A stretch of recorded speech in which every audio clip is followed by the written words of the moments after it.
He had buried his dog on a Tuesday, and by Wednesday he had decided he was done with German Shepherds forever. That was 4 years ago. The grave was still out back, beneath the white spruce that Ranger used to sleep under in the summer. Reid Callahan had not walked past that tree since the ground thawed in the spring. He went around. Through the mud, through the long grass, out of his way every single time. And he did not think about why, because thinking about why meant thinking about Ranger, and thinking about Ranger meant thinking about Cobble, and that was a door he kept locked from the outside. He had come to the cabin outside of Thunder Bay for the same reason men go anywhere after something breaks inside them. Because it was far enough from everything that the silence had a texture to it. You could feel it on your skin in the morning. You could lean against it. The nearest neighbor was 11 kilometers of gravel road away. The nearest town had one hardware store, a Tim Hortons, and people who had learned, over 2 winters, not to wave too long when Reid drove past. That was fine. That was exactly what he wanted. He had been a Navy SEAL for 19 years. He had gone into places that did not appear on any briefing map and come out again, mostly intact, mostly. He had carried men. He had left men. He had made the calculation that the mission required in the seconds the mission allowed, and then he had carried on. He was good at carrying on. It was the only skill he had brought home with him that still worked properly. The grief counselor at the base in Esquimalt had told him, in their 3rd and final session, that what he was experiencing was a normal response to cumulative loss. She had a poster on her wall of a lighthouse in fog. Reid had stared at it for the entire 50 minutes without saying much. She had not pushed. He had not come back. Ranger had been a military working dog, a Belgian Malinois, partnered with a handler named Corporal Dustin Frey. Reid had not been Ranger's handler, but on the last deployment, when Dustin was medevaced out after the 2nd week, Ranger had been assigned to Reid's unit, and for 4 months that dog had worked beside him with a focus and a loyalty that felt almost accusatory, like Ranger was showing him, daily, what fidelity looked like. When Reid came home and Ranger was retired and retrained for civilian adoption, Reid had applied without telling anyone. It had seemed reasonable at the time. It had seemed like the one clean thing he could do. Ranger had lived 6 more years. They had been, in most measurable ways, the best 6 years of Reid's adult life. Then came the tumor, and then came the Tuesday, and then came the decision, stated quietly in the truck on the way home from the vet, to a cab that smelled like dog and pine air freshener. No more. Not again. He was done opening that particular door. He was not done with dogs generally, the way some people are done with dogs. He understood dogs. He respected dogs. He simply could not bear, in the specific and cellular way of a man who has already lost too many things, to love another one. This lasted 4 years, 2 months, and one November night when the temperature dropped to -18 and something scratched at his door at 2 in the morning. Reid was already awake. He was often awake at 2 in the morning. He lay in the dark with his eyes open, and his breathing measured the way he had trained it, and he listened to the cabin settle and the wind in the spruce, and now something at the door. A soft sound, barely there. Not a branch. Not the raccoon that occasionally knocked over the compost bin. Something deliberate. He was out of bed with his feet on the floor before the thought had fully formed. Old instincts. He crossed the room in the dark, muscle memory placing each step, and looked through the side window before he opened the door, because that was also habit. There was a dog on his porch, a female German Shepherd. And even in the poor light he could see that she was in serious trouble. She was lying on her side against the door, her ribcage heaving in the shallow, rapid way that meant she was cold down to the marrow. Her coat was matted with ice and something darker that he did not immediately let himself identify. She had made it up the 3 steps to the porch. It had clearly cost her everything she had. Reid stood at the window for 4 seconds. He counted them. He was aware of what this was and what it was asking of him, and he stood there and counted to 4, and then he unlocked the door. She lifted her head when he opened it. That was all she could do. She looked at him with eyes that were very dark and very certain, the way working dogs always looked at you, as if they had already made their decision about you and were simply waiting for you to catch up. "All right," Reid said. It was the first word he had spoken in 3 days. She was not alone. He did not see them at first. They were underneath her, pressed against her belly, 3 of them, newborn or near enough, blind, balled up, not making a sound, just breathing, trusting the warmth of their mother the way creatures trust what they have no reason yet to doubt. Reid stood in the cold doorway for a moment that stretched beyond its actual length. Then he took his jacket from the hook by the door, laid it on the floor inside, and went back to her. She let him pick her up. She was too exhausted to do anything but let him, and she was lighter than she should have been, and he felt that in his arms the way you feel a thing you cannot allow yourself to think about. He carried her inside and set her down on the jacket, and she did not move, but her eyes stayed on him, tracking, steady. He went back for the puppies one at a time, cupping each one in both hands. They were the size of his fist. They did not resist. 2 were dark-coated, the third was lighter, a warm brown that would probably come in golden later, the color of things that have not been out in the world long enough yet to know what it costs. He set up the laundry basket he used for firewood, lined it with the fleece blanket from the couch, the one he never used because it had been Ellen's, because everything soft in the cabin had been Ellen's, because his wife had died 3 years before Ranger, and he had been losing things for so long by then that he had become very efficient at the architecture of avoidance. And he nestled the 3 puppies inside. The mother watched him do all of this. Her breathing had slowed, which was either better or worse, and he knew enough to know which one it was. He built up the fire. He warmed water and soaked a cloth and let her drink from it, drop by drop, for 20 minutes. Her tongue moved. That was something. He sat on the floor beside her and did not look at the window or the door or the clock on the wall. He just sat. Around 4 in the morning, her breathing changed again. It did not become more labored. It became instead very quiet. Reid had sat with men at the end. He knew what quiet meant. "You got them here," he said. That was the job. She looked at him once more. Then her eyes stopped tracking. He sat there until first light. The puppies slept in the basket, their small chests rising and falling, utterly unaware of what had just happened and what it was going to cost him. Outside, the temperature kept dropping. The spruce trees were white with frost, and the sky was the pale gray of a page before anything is written on it. He did not ask himself why she had come to his door. He had stopped asking those kinds of questions years ago, after Ellen, after Dustin, after enough things that asking why had become a luxury he could not afford. But he sat with it, the way you sit with a weight you have decided to carry rather than set down. In the morning, he drove out to the vet in town. Not the large clinic closer to the highway, the small one on Balsam Street run by a woman named Dr. Aldridge, who had a long gray braid and a directness Reid appreciated. She looked at the 3 puppies with a professional thoroughness that left no room for sentiment, and then she looked at Reid with exactly the same expression. 5, maybe 6 weeks before they can be placed, she said. "You fostering?" "I don't know what I'm doing," Reid said. "That's fostering," she said, and handed him a bag of supplies. He drove home in the kind of November silence that only happens north of the lake, the road so straight and so empty that you can see the weather coming from a long way off. The puppies were in a box on the passenger seat, making sounds he had not expected them to make this soon. Small insistent sounds, not quite cries, more like questions. He named them in the truck, which surprised him. He had not planned to name them. Naming things was a different kind of door, but the lightest colored one had its nose pressed against the air holes in the box, as if already investigating, and before he could stop himself he said, "Maple." The darkest one, a female, had been curled against the others the whole drive, barely moving, a quality of stillness about her that reminded him of the forest at 4 in the morning. Not empty, just deeply, privately present. He called her Dusk. The third one was the trouble. He could already tell. He had been making small, furious attempts to climb the side of the box since they left the parking lot, undeterred, apparently offended by the concept of a barrier. He called him Flint. Maple was calm. Dusk was watchful. Flint was already a problem, and he was 3 weeks old. The first week was an education in logistics he had not anticipated. Reid Callahan had breached underwater installations.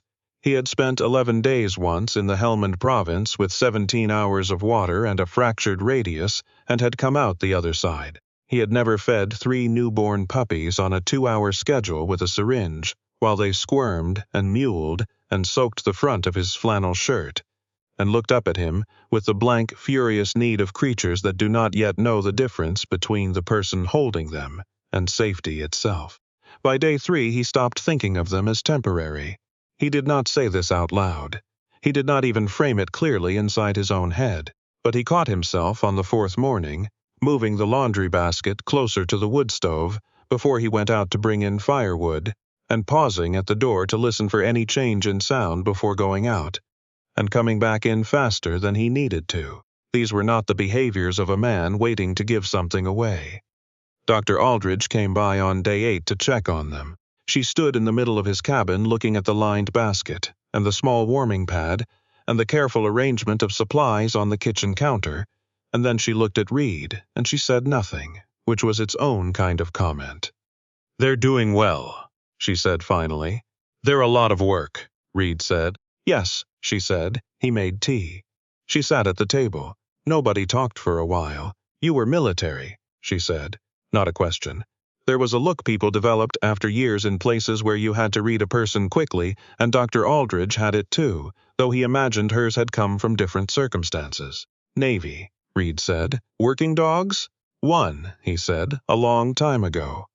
She nodded and wrapped her hands around the mug and said nothing more about it, which was another thing he appreciated. He did not want to explain Ranger to someone he had met 8 days ago. He did not want to explain the way a working dog's trust felt different from a pet's trust. The particular quality of it, the gravity. He did not want to explain that he had spent 4 years being careful not to think about it. And that now, every time Dusk looked at him from across the room with those level, considering eyes, he thought about almost nothing else. They grew quickly, too quickly, it seemed to Reid, who had not expected to feel wistful about any of this, but found, around week 3, that he was looking at them differently in the evenings when the fire was going and the snow was coming sideways past the windows. Maple had taken to sleeping on his boots whenever he left them by the door. Flint had discovered that if he flung himself at Reid's leg with enough conviction, he could make the man look up from whatever he was doing. Dusk had not done anything remarkable yet. She just watched. She watched Reid move through the cabin, watched the door when the wind came, watched the window when it was dark, with the quiet thoroughness of a dog who was still deciding something. He found himself talking, not to himself, not the way people talk to themselves when they've lived alone too long, narrating their own actions in the silence, but to them, explaining things without meaning to. When he was fixing the hinge on the woodshed door, Dusk had sat beside him in the snow and watched, and he had found himself saying, "The thread's stripped. See? So you can't just tighten it, you have to start over." Dusk had looked at the hinge and then at his face and then at the hinge again, and it was such an unreasonably sensible response that Reid had to look away. He called his sister in Winnipeg for the first time in several months. "You sound different," she said within 3 minutes. "I'm the same," Reid said. "You called," she said. "That's different." He told her about the mother dog, briefly, and about the 3 puppies, more briefly still. His sister, whose name was Petra, and who had known him for 43 years, did not make the observation she was clearly making in her own head. She just asked their names, and when he told her Maple and Dusk and Flint, she said, "Flint sounds like a handful," and Reid said, "You have no idea." And it was the longest conversation they had had in 2 years. He was in the woodshed on a Saturday afternoon when Dusk began barking. This required context. Dusk did not bark.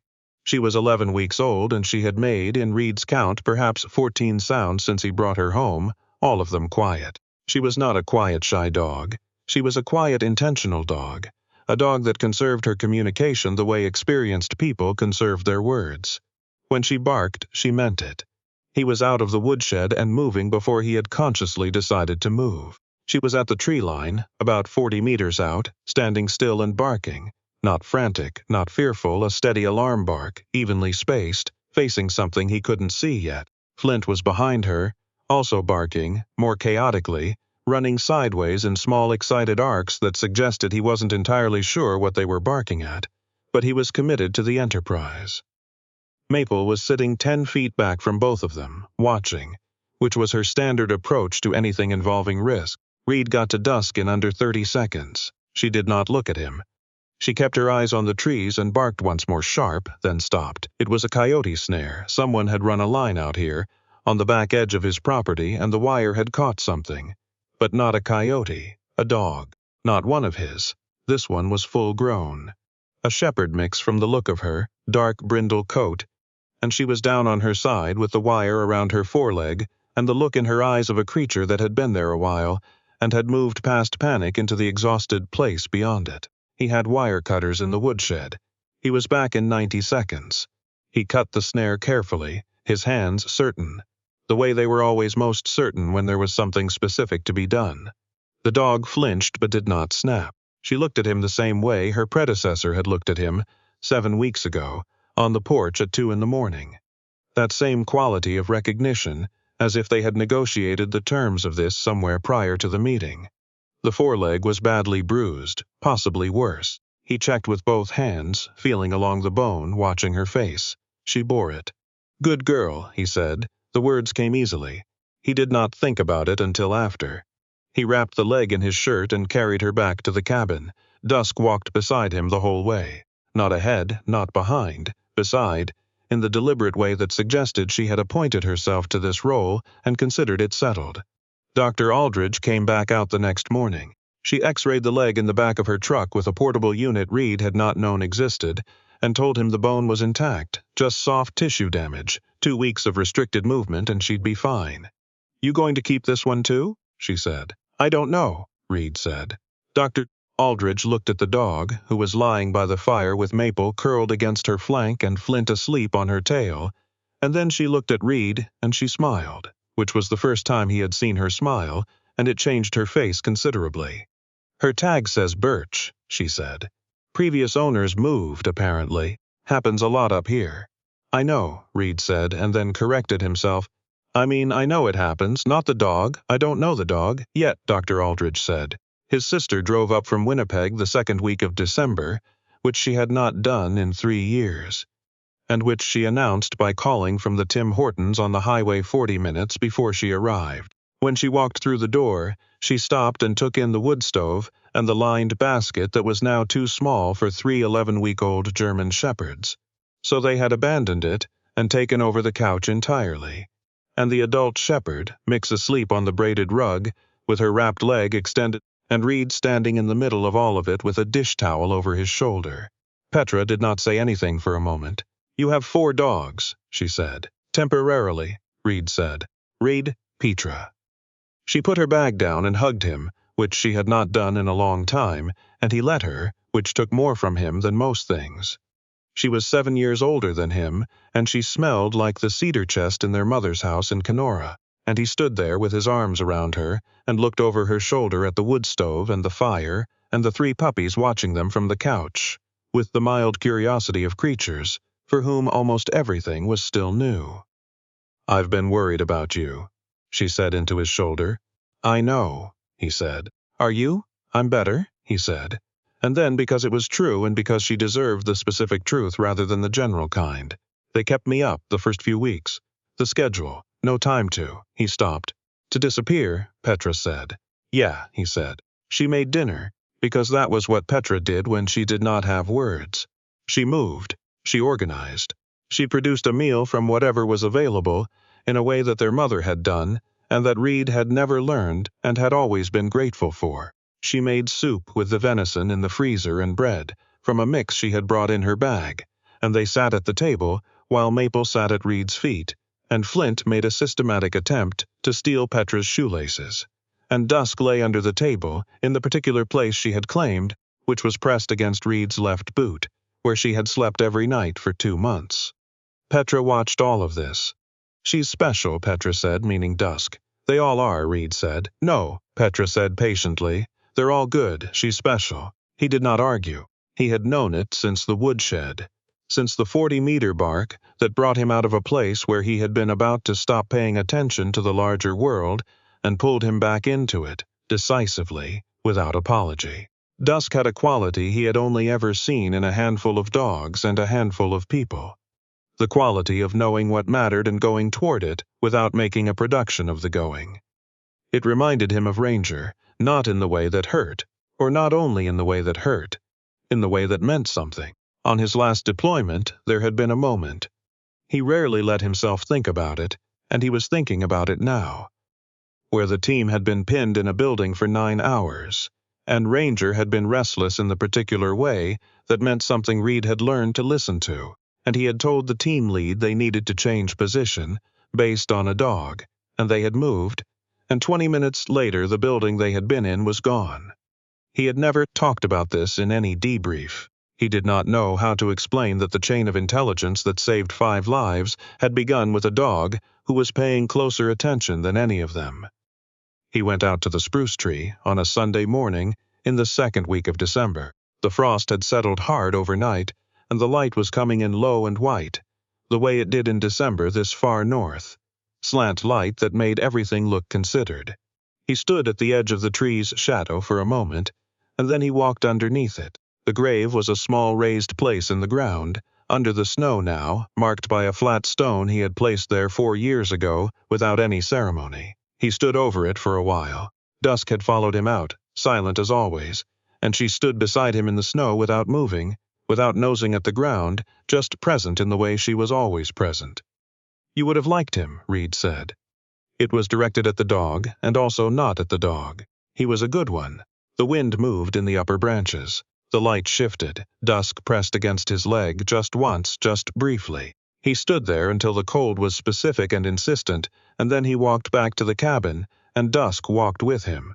And at the door, Flint burst out into the snow as if he had been pressurized, and Maple followed more sedately, and Birch came to the door frame and stood watching with the careful dignity of a dog, still learning which knee was hers.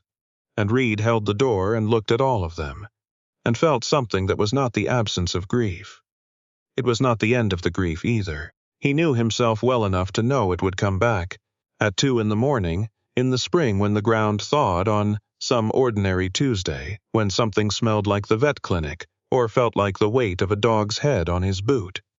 Grief was not a house you left. It was a house you learned to live in, to open the windows in, to let the light cross the floor of without being destroyed by it.